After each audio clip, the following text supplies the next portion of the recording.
And welcome once again, everyone, to Learn a Trade. My name is Kevin Tate. Glad to be here with you all today. Today's broadcast is titled Cold Carbonator Training by Marmon Link. For those who are not aware, Marmon Link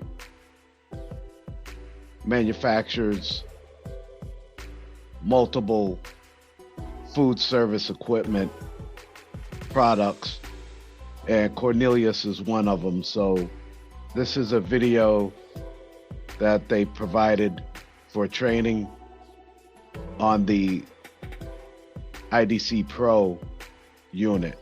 So they will be going through some good information, and I hope it's helpful to you all. So please enjoy.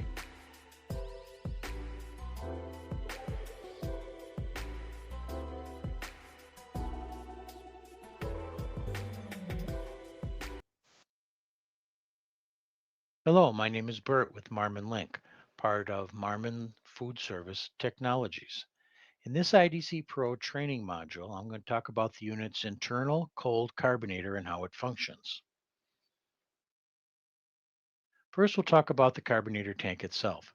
The carbonator tank is a round stainless steel tank that is foam insulated and it lays lengthwise front to back inside the unit.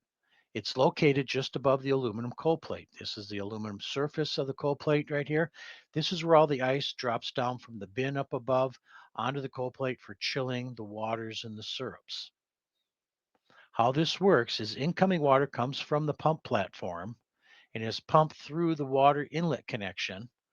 And then that water passes through a cooling coil inside the aluminum cold plate and gets chilled. That chilled water is then pumped into the carbonator tank itself, where it is held. And then when it's time to dispense a drink, that carbonated water is taken from the carbonator tank back through another cooling coil in the aluminum cold plate and up to the dispensing valves. Now, to get access to the carbonator tank, you'll need to remove the lower front splash panel of the unit. And then you'll see on the right-hand side, you'll see the carbonator tank. The carbonator tank on the front, you're going to see the relief valve, the low probe, the high probe, CO2 line, and the wiring. Now, something about the wiring here. The low probe located here has a black wire on it, and the high probe has a white wire connector. These two probes are identical. They're interchangeable, they're identical, but the word of caution here is that if you ever do service work on this, you want to make sure that the black wire is always plugged into the low probe and the white wire is always plugged into the high probe.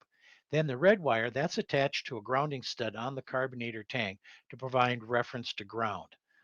Now, how this works is that water being pumped in through the aluminum cold plate gets chilled.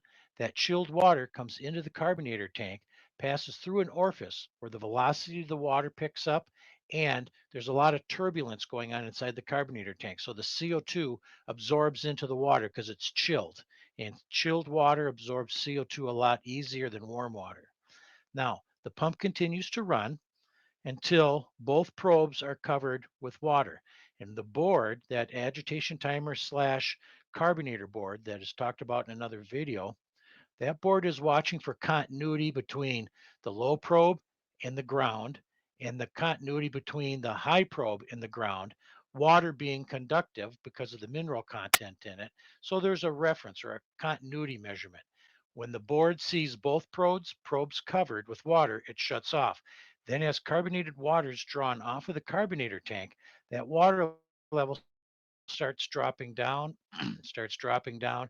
And when both probes are uncovered and hanging openly in the CO2 gas that's inside the carbonator tank, then the pump comes back on. And again, the cycle is repeated and the tank is filled back up until both probes are covered. Now, the pump platform itself is located down underneath the IDC Pro in the counter, typically on a shelf. This pump deck does not have its own power cord. There's no cord on the pump platform that plugs into a wall outlet. The IDC Pro has a pre-wired power cord that comes down and plugs into the pump platform right here. So the pump platform is getting its power to turn the motor on and off from that board in the unit. And then there's also an on and off switch here that you always want to make sure that's turned on in normal operation. In this picture here, you're going to see the electric motor, the Procon pump, of course it does the pumping of the water, and you're going to see this blue regulator right here. This blue regulator is for CO2. That is preset, non-adjustable for 75 psi. The incoming water supply, we want that to be 50 to 65 psi, nothing more than 65 psi. It has to be 65 or slightly less. The reason for that is you need a minimum of 10 psi difference between the water pressure and the CO2 pressure in the carbonator tank in order to get good carbonation. If these two numbers were close together, or if this 65 was 75, the CO2 was at 75, you wouldn't get any carbonation going on inside of that carbonator tank. I thank you for watching this.